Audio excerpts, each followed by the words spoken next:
Yaorana et bienvenue sur Jurismana. Aujourd'hui, nous allons rapidement parler du droit à l'image sur le web.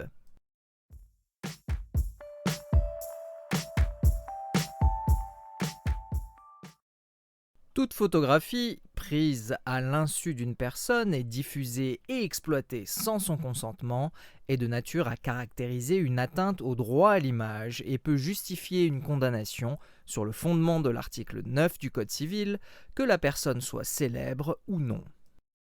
Tous les principes juridictionnels issus du droit à la protection de la vie privée et du droit à l'image s'appliquent à Internet et aux différentes applications disponibles.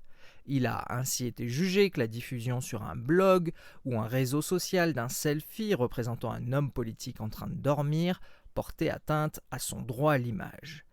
Il est nécessaire d'obtenir à chaque publication l'autorisation de la personne.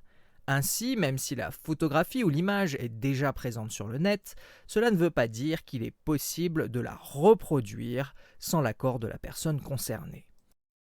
L'article 226-4-1 du Code pénal punit d'1 an d'emprisonnement et de 15 000 € d'amende le fait d'usurper l'identité d'un tiers ou de faire usage d'une ou plusieurs données de toute nature permettant de l'identifier en vue de troubler sa tranquillité ou celle d'autrui, ou de porter atteinte à son honneur ou à sa considération. Et cette infraction est punie des mêmes peines lorsqu'elle est commise sur un réseau de communication au public en ligne.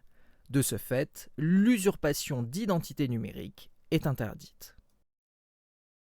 L'atteinte à l'intimité peut quant à elle être réalisée par le biais de la diffusion sur les réseaux sociaux de données captées sans autorisation dans des lieux privés. De tels agissements peuvent être constitutifs du délit d'atteinte à l'intimité de la vie privée prévu et sanctionné par les articles 226-1 et suivants du Code pénal. L'atteinte à la vie privée peut d'ailleurs faire l'objet d'une action en référé en vue d'obtenir la suppression des documents, photos, images ou des comptes y portant atteinte. On ajoutera aussi que l'article L226-19 du Code pénal prohibe les traitements non autorisés d'informations nominatives.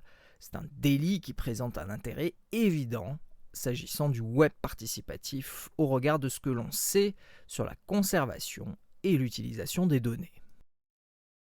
À ce propos, et plus globalement sur Internet, les données personnelles sont régies par le Règlement général sur la protection des données, ou RGPD. Ce domaine relève ainsi de différents secteurs du droit, tels que le droit de la concurrence, le droit de la consommation ou le droit au respect de la vie privée. Et voilà, nous en avons terminé avec cette très rapide vidéo du droit à l'image sur le web. Merci à tous et à très bientôt sur Jurismana. Parheyane!